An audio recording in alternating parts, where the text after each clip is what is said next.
Hello guys, তোমরা সবাই কেমন আছো? আমি তো মোটামুটি ভালোই আছি। আর এখন একটু যাচ্ছি কোথায় বলো তো, ঘুরতে।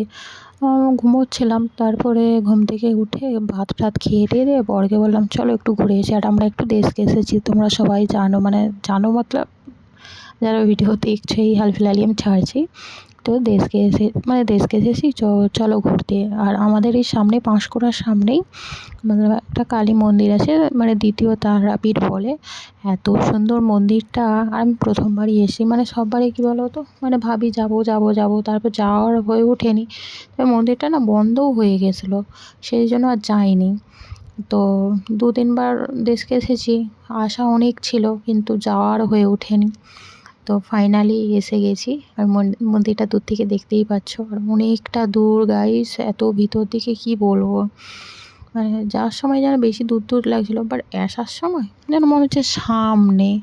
আর দেখবে কোথাও অচেনা জায়গা গেলে তুমি যখন যাবে তখন মনে হবে যেন কত দূর, আর আসার সময় মনে হবে এই তো গেলাম, মানে এর মধ্যে চলে এলাম, এরকমটাই হয়। আর মন্দিরে যে প্রবেশ করছি, আর দেখো সবাই একবার বলে তো জয় তারা মায়ের জয়। ঠিক আছে। আর মাকে দর্শন করে সত্যি মনটা পুরো ভালো হয়ে গেল। মতলব আলাদাই একটা শান্তি, যে শান্তিটা হয়তো বলে বোঝানো যায় না কাউকে। তো সবাই একবার দর্শন করে নাও সামনে থেকে। আর দেখো মাকে সবাই দর্শন করো। আর সত্যি মা সবাইকে ভালো রাখুক, সবার ভালো মনের ইচ্ছা পূরণ করুক, এটাই আমি চাই। ঠিক আছে। কেননা মা সবার কাছেই, মানে মায়ের সন্তানরা সবার কাছেই খুবই প্রিয় আর খুবই ভালো। আর বড়মশাই চলে গেছে মায়ের কাছকে, আর আমার ছেলে, আমি একটু দূরেই দাঁড়িয়েছিলাম, আমি আর ভিতরটাই ঢুকিনি। আমি বলছিলাম তোমরা কী বলে যাও প্রসাদ মানে প্রণাম করে এসো, আমি দূর থেকেই প্রণাম করে নিচ্ছি। আর কী বলে দিয়ে ওরা প্রণাম করে চলে এসছে। তারপরে আমার ভিডিও তুলে দিয়ে আর কেউ নেই, কেননা আমার বর কী বলো তো,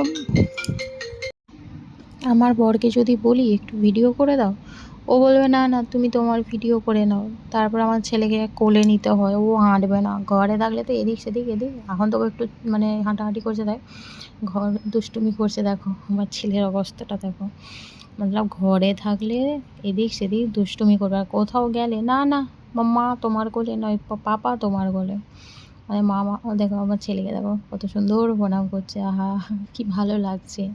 আর আমার ছেলে প্রচুর ঠাকুর ভক্ত গাইস। আর আমাকে একটু দেখে নাও, আমার ফেসটা গরমে অবস্থা খারাপ হয়ে গেছে। এখন যা গরম কি বলবো।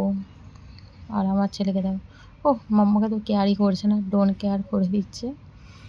আর এটা তো ওর চাপার খুব ইচ্ছে, ঠিক আছে, বাট এটা তখনও ফোলায়নি, ফোলাবে। আর দেখো হাঁসগুলো দেখো, সাদা সাদা হাঁস, এত সুন্দর লাগছে, ওহো।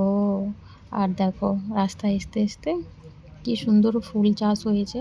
আর ফুল না আমার খুব ভালো লাগে গাইস, মানে কি বলবো, মানে ফুলের মতো সুন্দর হয়তো পৃথিবীতে আর কিছু আছে নাকি জানি না। তুমি যেই ফুলই বলো না কেন, কোনো একটা ফুল বলতে পারবে যে খারাপ আছে। আর এটা দেখো সাগরপুরে কৃষ্ণ মন্দির। তো সাগরপুরে কিছু কাজের জন্য এসেছিলাম, তো ভাবলাম চলো কৃষ্ণ মন্দিরটাকে একটু দর্শন করে চলে আসি। মানে যখন কৃষ্ণ মন্দিরটা তৈরি হয়নি তখনও কতবার গেছি। তারপরে ধরো কৃষ্ণ মন্দিরটা হয়ে গেছে, তারপরে বিয়ের পরেও এসেছিলাম। তো আমি ভাবলাম চলো আর একবার ঘুরে চলে যাই, ওটা দিক দিয়েই যাচ্ছিলাম। আর মানে কৃষ্ণ মন্দিরের সামনে না কিছু অনুষ্ঠান আরে হবে, ওই জন্য মানে প্যান্ডেল আরে হচ্ছে। তো চলো দর্শন হয়ে গেল, এবার যাচ্ছি ঘরের রাস্তায়। তো ঘরের রাস্তায় যাওয়ার আগে একটু খিদে পেয়ে গেলো, তো ওই জন্য চিকেন ললিপপ নিয়ে নিয়েছিলাম 2 প্লেট। একটা ফটো তুলেছি, একটা তুলে নিই। মোমোস নিয়ে নিয়েছিলাম।